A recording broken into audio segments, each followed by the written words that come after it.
യേശുവിൽ ഏറ്റവും അനുഗ്രഹീതരായവരെ, കുട്ടികൾക്ക് വേണ്ടിയുള്ള പ്രാർത്ഥന ഏറ്റവും അനുഗ്രഹപ്രദമായ വിധത്തിൽ മുന്നോട്ട് പോവുകയാണ്. നിങ്ങൾ നൽകുന്ന പ്രാർത്ഥനയ്ക്കും പ്രോത്സാഹനത്തിനും നന്ദി. ഇതൊരു വലിയ കൂട്ടമല്ല, ഒരു വലിയ കൂട്ടായ്മയായി നിന്നുകൊണ്ട് പ്രാർത്ഥിക്കുകയാണ്. നമ്മൾ ദിവസവും ദൈവവചനം കേൾക്കുകയും ആ വചനം വിശ്വസിക്കുകയും ചെയ്യുമ്പോൾ നമ്മുടെ മക്കൾ അനുഗ്രഹിക്കപ്പെടാനുള്ളതൊക്കെ ദൈവം നമുക്ക് വേണ്ടി ചെയ്യാൻ തുടങ്ങും. ഒരു തലമുറ അനുഗ്രഹിക്കപ്പെടാനുള്ളതൊക്കെയും ദൈവം നമുക്ക് വേണ്ടി ചെയ്യും. ഈ ആലയത്തിൽ 10,000-ഓളം അതിലധികമായ നിയോഗങ്ങൾ ലഭിച്ചിട്ടുണ്ട്.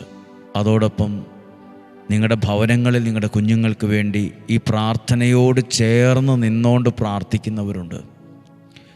എന്നെ കേൾക്കുന്ന കുഞ്ഞുങ്ങളുണ്ട്, യുവതീ യുവാക്കളുണ്ട്, മാതാപിതാക്കളുണ്ട്, കുടുംബമായി ഒരുമിച്ചിരുന്ന് വചനം കേൾക്കുന്നവരുണ്ട്.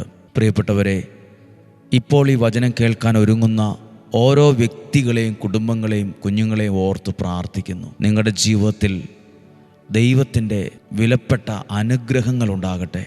നിങ്ങളുടെ ജീവിതത്തിൽ ദൈവം നൽകുന്ന വിജയമുണ്ടാകട്ടെ.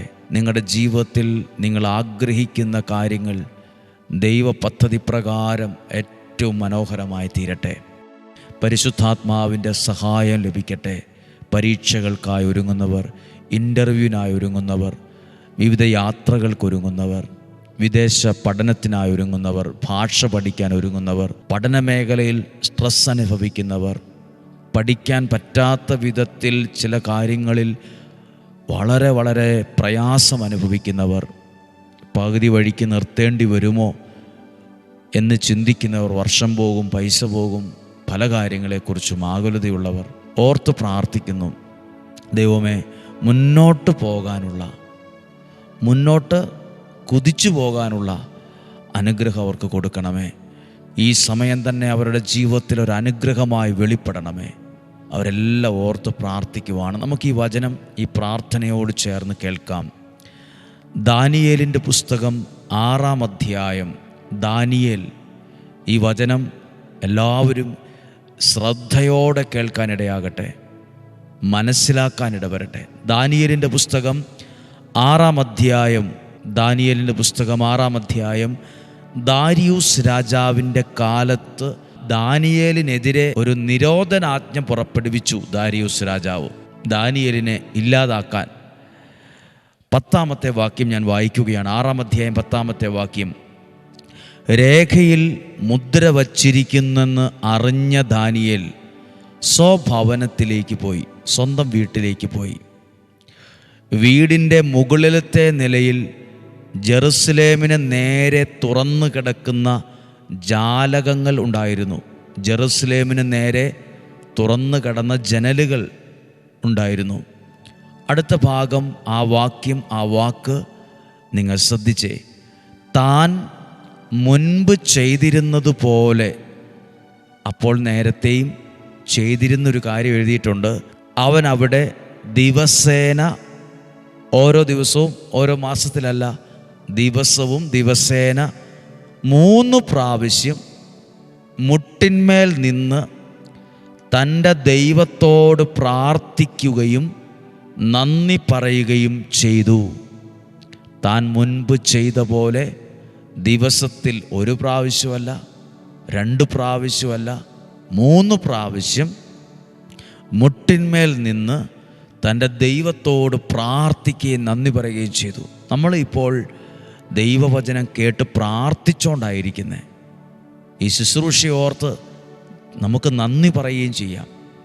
ഇങ്ങനെ പ്രാർത്ഥിച്ചിട്ട് നന്ദി പറഞ്ഞിട്ട് എന്ത് പ്രത്യേകമായ ദൈവ കടാക്ഷമാണ്, കരുണയാണ് ലഭിച്ചത് എന്ന് വായിക്കാം. 22-ാമത്തെ വാക്യം, 6-ാം അധ്യായം 22-ാമത്തെ വാക്യം. തൻ്റെ മുമ്പിൽ ഞാൻ കുറ്റമറ്റവനാണെന്ന് കണ്ടതിനാൽ എൻ്റെ ദൈവം ദൂതനെ അയച്ച് സിംഹങ്ങളുടെ വാ അടപ്പിച്ചു, അവ എന്നെ ഉപദ്രവിച്ചില്ല. ഇനി 23-ാം വാക്യത്തിൻ്റെ അവസാനം എഴുതിയിട്ടുണ്ട്, തൻ്റെ ദൈവത്തിൽ ആശ്രയിച്ചിരുന്നത് കൊണ്ട് അവന് ഒരു പോറൽ പോലും ഏറ്റതായി കണ്ടില്ല. എവിടെയാണ് കിടന്നത്? സിംഹക്കുഴിയിലാണ്. അല്ലാതെ ഏതെങ്കിലും ഒരു ചെറിയൊരു പ്രതിസന്ധിയിലല്ല. ജീവൻ പോലും നഷ്ടപ്പെടാൻ സാധ്യതയുള്ള, വലിച്ചു കീറാൻ സാധ്യതയുള്ള സിംഹത്തിൻ്റെ കൂട്ടിലേക്കാണ് ദാരിയൂസ് രാജാവ് തള്ളിയിട്ടത്, കുഴിയിലേക്കായിട്ടത്. പക്ഷേ കുഴിയിൽ നിന്ന് കയറുമ്പോൾ രാജാവ് നോക്കി, ആൾക്കെന്തേലും പറ്റിയോ? ഒരു പോറൽ പോലും ഏറ്റതായി കണ്ടില്ല.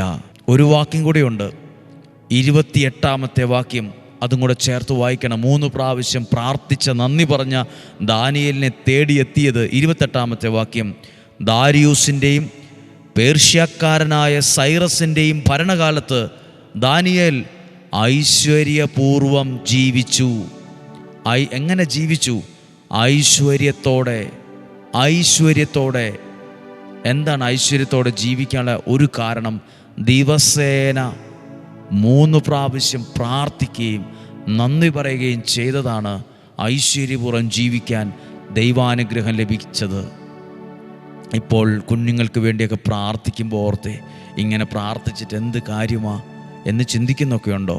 നിങ്ങൾ പ്രാർത്ഥിക്കുമ്പോഴാണ് അവരെവിടെയൊക്കെ പോയാലും, ഏതൊക്കെ സ്ഥലത്ത് പഠിച്ചാലും ജീവിച്ചാലും ഒക്കെ ഒരു പോറൽ പോലും ഏക്കാതെ മുന്നോട്ട് പോകാൻ, ഐശ്വര്യത്തോടെ ജീവിക്കാൻ. ഐശ്വര്യത്തോടെ എന്തർത്ഥമുള്ളൊരു വാക്കാണെന്നറിയാമോ? ഐശ്വര്യമുള്ള വീട്, ഐശ്വര്യമുള്ള ഭാവി, ഐശ്വര്യമുള്ള ജീവിതം, ഐശ്വര്യമുള്ള കാര്യങ്ങൾ. ഐശ്വര്യമുള്ള വീടാന്ന് നമ്മൾ പറയില്ലേ? ഐശ്വര്യമുള്ള സ്ഥലമാണ്, ഐശ്വര്യമുള്ളൊരു വണ്ടിയാണ്. ഐശ്വര്യം 3 പ്രാവശ്യം ദാനിയേൽ പ്രാർത്ഥിച്ചപ്പോൾ ആ വ്യക്തിയെ തേടി വന്നത് ഒരു ഐശ്വര്യമാണ്. നിങ്ങളും പ്രാർത്ഥിക്കണം. യുവതിവാക്കൾ, കുഞ്ഞുങ്ങൾ, ആരൊക്കെ എന്തൊക്കെ പറഞ്ഞാലും നിങ്ങൾ ദൈവത്തെ വിളിച്ച് പ്രാർത്ഥിച്ചാൽ നിങ്ങളുടെ ജീവിതം ഐശ്വര്യമുള്ള ഒരു ജീവിതമാവും. പ്രാർത്ഥിക്കാൻ പോവാണ് പ്രിയപ്പെട്ടവരെ. പ്രാർത്ഥിക്കുമ്പോൾ ഓർത്തെ, നിങ്ങളും പ്രാർത്ഥിക്കണം. നിങ്ങളുടെ കുഞ്ഞുങ്ങൾക്ക് വേണ്ടി മാത്രമല്ല, ആരുടെയൊക്കെ പേരുകൾ, ആരുടെയൊക്കെ നിയോഗങ്ങൾ ഈ ആലയത്തിലുണ്ടോ? ഈ പുതിയ വർഷം ജനുവരി മാസം പ്രാർത്ഥിച്ചത് കുഞ്ഞുങ്ങൾക്ക് വേണ്ടിയാണേലും നിങ്ങളെ ഞങ്ങൾ ഓർത്ത് പ്രാർത്ഥിക്കുന്നുണ്ട്. നിങ്ങൾ ഞങ്ങൾക്ക് നൽകുന്ന പ്രോത്സാഹനവും പ്രാർത്ഥനയും വിലയുള്ളതാണ്. ഐശ്വര്യപൂർവ്വം ഒരു തലമുറ ജീവിക്കാൻ നമ്മൾ ഒരുമിച്ച് നിൽക്കണം, ഒരുമിച്ച് പ്രാർത്ഥിക്കണം, ഒരുമിച്ച് ദൈവത്തെ ആരാധിക്കണം, ഒരുമിച്ച് വചനം കേൾക്കണം. അത് അനേകർക്ക് അനുഗ്രഹത്തിനും വിടുതലിനും സൗഖ്യത്തിനും ഐശ്വര്യത്തിനൊക്കെ കാരണമാകും. കർത്താവേ, ഈ മാസം കുഞ്ഞുങ്ങൾക്ക് വേണ്ടി പ്രാർത്ഥിക്കുമ്പോൾ പരീക്ഷയ്ക്കൊരുങ്ങുന്നവർ, വിവിധ പരീക്ഷകൾക്കായി തയ്യാറെടുക്കുന്നവർ സകലരെയും ഞങ്ങൾ ഓർത്ത് പ്രാർത്ഥിക്കുകയാണ്. അങ്ങയുടെ അത്ഭുതകരം ഈ ജനത്തിൻ്റെ നേരെ, ഈ കുഞ്ഞുങ്ങളുടെ നേരെ, ഇവിടെ എഴുതിയിട്ട നിയോഗം, കൽക്കുരിശിൽ എഴുതി വച്ച് പ്രാർത്ഥിച്ച നിയോഗം, മുട്ടിലിഴഞ്ഞ് ധ്യാനച്ചാപ്പിൽ സമർപ്പിച്ച നിയോഗങ്ങൾ, സകലതിനെയും ഓർത്ത് പ്രാർത്ഥിക്കുന്നു. സകല ആവശ്യങ്ങളെ ഓർത്ത് പ്രാർത്ഥിക്കുന്നു. ദൈവമേ, ആ വിഷയത്തിലെല്ലാം അത്ഭുതം ഉണ്ടാകണമേ. ഭവനങ്ങളിലിരുന്ന് പ്രാർത്ഥന എഴുതി അയക്കാൻ കഴിയാതെ, വിളിച്ചു പറയാൻ കഴിയാതെ, അതൊന്ന് അറിയിക്കാൻ കഴിയാതെ വിഷമിക്കുന്നവർ കാണുമായിരിക്കാം. നിങ്ങൾ നിങ്ങളുടെ ഭവനങ്ങളിലിരുന്ന് പ്രാർത്ഥിക്കുന്നത് ദൈവം കാണുന്നുണ്ട്. ആ പ്രാർത്ഥന കേൾക്കുമോ അറിയുമോ എന്നൊന്നും ചിന്തിച്ച് വിഷമിക്കേണ്ട. നിങ്ങൾ പ്രാർത്ഥിക്കുന്ന പ്രാർത്ഥനയെ സ്വർഗം കാണുന്നുണ്ട്, അതിനെ വിലയുള്ളതായി കാണുന്നുണ്ട്. നിങ്ങളുടെ സാഹചര്യങ്ങളെ ദൈവം അനുഗ്രഹിക്കട്ടെ. നിങ്ങളുടെ കുഞ്ഞുങ്ങൾക്കൊരു നല്ല വിജയം ലഭിച്ചൊരു സാക്ഷ്യം പറയാൻ ഇടവരട്ടെ. നിങ്ങളുടെ കുഞ്ഞുങ്ങളുടെ ജീവിതത്തിലൊരു നന്മയുണ്ടായി, അത് ദൈവനാമ മഹത്വത്തിനായൊരു സാക്ഷ്യത്തെ പറയാൻ ഇടവരുന്ന വിധത്തിൽ നിങ്ങളുടെ കുഞ്ഞുങ്ങളെ അനുഗ്രഹിക്കട്ടെ. ആരോഗ്യം അനുഗ്രഹിക്കട്ടെ. പ്രവൃത്തികളിലെ പെരുമാറ്റം അനുഗ്രഹമാകട്ടെ. നിങ്ങളുടെ കുഞ്ഞുങ്ങളെ, മാതാപിതാക്കളെ നന്നായി പെരുമാറാൻ പഠിപ്പിക്കണം, നന്നായി പ്രാർത്ഥിക്കാൻ പഠിപ്പിക്കണം. വീട്ടിൽ വരുന്നവരോട് എങ്ങനെ പെരുമാറണമെന്ന് പഠിപ്പിച്ചു കൊടുക്കണം. വീട്ടിലൊരാൾ വരുമ്പോൾ കുഞ്ഞുങ്ങളോട് പറയണം, സഹോദര അകത്ത് കയറിയിരിക്കുക, ഇപ്പോൾ വരും, ചായ എടുക്കട്ടെ, കുറച്ച് കഴിഞ്ഞിട്ട് പോകാം. സന്തോഷത്തോടെ, സൗമ്യതയോടെ, എളിമയോടെ പെരുമാറാൻ പഠിപ്പിക്കണം. നിങ്ങളുടെ കുഞ്ഞുങ്ങളെ ഭക്ഷണം കഴിക്കാൻ പഠിപ്പിക്കണം. വലിച്ചുവാരി ഭക്ഷണം കഴിക്കാതെ, അടുക്കും ചിട്ടയോടും വൃത്തിയോടും വേറൊരാൾക്ക് ഒരു വെറുപ്പോ വിഷമോ ഉണ്ടാകാത്ത വിധത്തിൽ നന്നായി ഭക്ഷണം കഴിക്കാൻ പഠിപ്പിക്കണം. നന്നായി റൂമും കാര്യങ്ങളും വൃത്തിയായി സൂക്ഷിക്കാൻ പഠിപ്പിക്കണം. ജീവിതത്തിൽ നാളെ ഒരു ഭാവി അവരുടെ ജീവിതത്തിൽ അവർക്കൊരു ഭാവി ഉണ്ടാകുമ്പോൾ അവിടെ ജീവിക്കാനുള്ളത് പഠിപ്പിക്കണം, പെരുമാറാൻ പഠിപ്പിക്കണം, പ്രവർത്തിക്കാൻ പഠിപ്പിക്കണം, പ്രാർത്ഥിക്കാൻ പഠിപ്പിക്കണം, സ്നേഹിക്കാൻ പഠിപ്പിക്കണം, മറ്റുള്ളവരെ അംഗീകരിക്കാൻ പഠിപ്പിക്കണം, മറ്റുള്ളവരെ ബഹുമാനിക്കാൻ പഠിപ്പിക്കണം, മറ്റുള്ളവരെ ആദരിക്കാൻ പഠിപ്പിക്കണം. അതെല്ലാം വ്യക്തിത്വത്തിൻ്റെ ചില ഗുണങ്ങളാണ്. നമുക്കതിനുവേണ്ടി എല്ലാം പ്രാർത്ഥിക്കാം. നമ്മുടെ കർത്താവ് ഈശോ മിശിഹായുടെ കൃപയും പിതാവായ ദൈവത്തിൻ്റെ സ്നേഹവും പരിശുദ്ധാത്മാവിൻ്റെ സഹവാസവും കൂടെ ഉണ്ടായിരിക്കട്ടെ. പ്രാർത്ഥിക്കുന്ന വിഷയങ്ങളിൽ ദൈവത്തിൻ്റെ കരം വെളിപ്പെടട്ടെ. ഇന്ന് ഏതെങ്കിലും കാര്യത്തിന് ഒത്തിരി വേദനയോടെ വിഷമിച്ച് പ്രാർത്ഥിക്കുന്നുണ്ടോ? ആ വിഷയത്തിനകത്ത് ദൈവത്തിൻ്റെ കരം വെളിപ്പെടട്ടെ. ആ കാര്യങ്ങളിൽ ദൈവത്തിൻ്റെ ശക്തി വെളിപ്പെടട്ടെ. ഐശ്വര്യമുണ്ടാകട്ടെ, ദീർഘായുസ്സും ആരോഗ്യവും ഉണ്ടാകട്ടെ. സകലവിധ ദോഷങ്ങളിൽ നിന്ന് ദൈവം നമ്മളെ സംരക്ഷിക്കട്ടെ. ഒരു ദോഷവും എനിക്ക് വരികയില്ല, ഒരു തിന്മയും എനിക്ക് വരില്ല, ഒരനർത്ഥവും എൻ്റെ കൂടാരത്തെ സമീപിക്കുക പോലുമില്ല. എൻ്റെ ദൈവത്തിൽ ഞാനത് വിശ്വസിക്കുന്നു. ദീർഘായുസ്സും ആരോഗ്യവും സമാധാനവും സ്വസ്ഥതയും ഐശ്വര്യവും ഉണ്ടാകട്ടെ. സാമ്പത്തികമായി അനുഗ്രഹിക്കപ്പെടട്ടെ, വിശ്വാസം വർദ്ധിക്കട്ടെ, പ്രാർത്ഥന കൂടട്ടെ, ദൈവവചനത്തോടുള്ള ബന്ധം വർദ്ധിക്കട്ടെ, ദൈവത്തോടുള്ള ബന്ധം വർദ്ധിക്കട്ടെ. യേശുവിൻ നാമത്തിൽ നിങ്ങളെ മനസ്സുകൊണ്ട് അനുഗ്രഹിച്ച് പ്രാർത്ഥിക്കുന്നു, ഇപ്പോഴും എപ്പോഴും എന്നേക്കും. ആമേൻ. ദൈവം അനുഗ്രഹിക്കട്ടെ. പ്രിയപ്പെട്ടവരെ, അനുഗ്രഹ ധ്യാന കേന്ദ്രത്തിലെ ശുശ്രൂഷകൾ, ഈ ആലയത്തിലെ ശുശ്രൂഷകൾ ഒത്തിരി അനുഗ്രഹമാണ്. അതുകൊണ്ട് തന്നെ വെള്ളിയാഴ്ച ദിവസത്തെ ശുശ്രൂഷകളൊക്കെ ഒത്തിരി അനുഗ്രഹമായി മാറുന്നുണ്ട്. വ്യാഴാഴ്ച ദിവസം ഇവിടെ വരുന്നവർ, പ്രിയപ്പെട്ടവരെ, ഒരു ടൂറായിട്ടോ ഒരു പ്രോഗ്രാമിൻ്റെ ഭാഗമായിട്ടോ ഒക്കെ വന്ന് ജസ്റ്റ് ഒന്ന് കണ്ടു കേട്ട് പോകാം എന്ന് വിചാരിച്ചല്ല, പ്രാർത്ഥിക്കാൻ വരണമെന്ന് ആഗ്രഹിച്ചാൽ അതിനുവേണ്ടി തന്നെ വരിക. ഇവിടെ താമസിച്ച് ധ്യാനം കൂടാൻ ആഗ്രഹിക്കുന്നവർ വ്യാഴാഴ്ച ഉച്ചയ്ക്ക് 1 മണിക്ക് മുമ്പായി ഇവിടെ എത്തിച്ചേരണമെന്ന് അപേക്ഷിക്കുവാണ്. ബുക്ക് ചെയ്ത ഒരാളാണെങ്കിൽ പോലും 1 മണിക്ക് ശേഷമാണ് വരുന്നതെങ്കിൽ സീറ്റ് ഉണ്ടാവുകയില്ല. നിങ്ങൾ പുറത്ത് റൂം എടുത്ത് താമസിക്കേണ്ടി വരും. കാരണം ധ്യാനം തുടങ്ങുമ്പോൾ അതിൻ്റേതായ ഒരു നിശബ്ദതയിലും ചിട്ടയിലും മുന്നോട്ട് പോകുമ്പോഴാണ് ശുശ്രൂഷ വിജയിക്കുന്നത്, ശുശ്രൂഷ അനുഗ്രഹമാകുന്നത് എന്ന് മനസ്സിലായി. ഒരോളമായി ബഹളം വെച്ച് പോയാൽ അത് അനുഗ്രഹമാകത്തില്ല. ഒത്തിരി പേർക്കുള്ള സൗകര്യങ്ങൾ ഇവിടെയില്ല.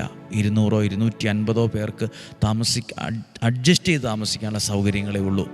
അതുകൊണ്ടാണ് ബുക്കിങ്ങിൻ്റെ കാര്യമൊക്കെ കുറച്ചാകുമ്പോഴേ തീർന്നു എന്ന് നിങ്ങൾ കേൾക്കാനിടയാകുന്നത്. മനസ്സിലാക്കുമെന്ന് കരുതുന്നു. വെള്ളിയാഴ്ച പ്രാർത്ഥനയ്ക്ക് ആർക്ക് വേണമെങ്കിലും വരാം. സാധ്യമായ എല്ലാവരും അറിയിക്കുക. നാളെയും 5:30 തന്നെ പിള്ളേരുടെ പ്രാർത്ഥനയൊക്കെ നടക്കുക. മുടങ്ങാതെ 5:30 തന്നെ നമുക്ക് ആ ശുശ്രൂഷയിൽ പങ്കെടുക്കണം. സാധ്യം എല്ലാവർക്കും അയച്ചു കൊടുക്കുക. നാളെയും 5:30 കാണുന്നതുവരെ കണ്ണിലെ കൃഷ്ണമണി എന്ന പോലെ സ്വർഗത്തിലെ ദൈവം എന്നെയും നമ്മളെ ഓരോരുത്തരെയും നമ്മുടെ കുടുംബത്തെയും സൂക്ഷിക്കട്ടെ. ആമേൻ.